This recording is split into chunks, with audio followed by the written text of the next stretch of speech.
আমরা যেরকমটা চেয়েছিলাম ওইরকম অনুযায়ী আমরা আশা অনুযায়ী পাচ্ছি। খুবই সুষ্ঠুভাবে কার্য সম্পাদন হচ্ছে। তো এখানে এখন পর্যন্ত কোনো গ্যাঞ্জাম বা ঝামেলা হয়নি।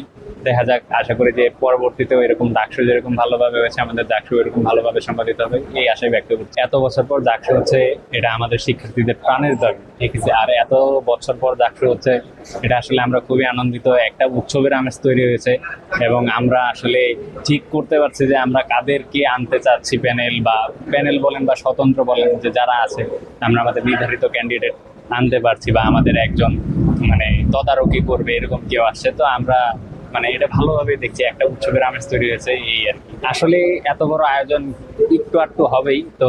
আসলে এখন সব ভালো কিছুর আশায় আমরা আসলে চাচ্ছি যে ভালোভাবে শেষ হোক। এখন পর্যন্ত যা দেখলাম মোটামুটি ভালোই উপস্থিতি। আরো আশা করতেছি আর কি, আরো অনেকেই বাকি আছে, তো দেখা যাক আরো আসে কিনা।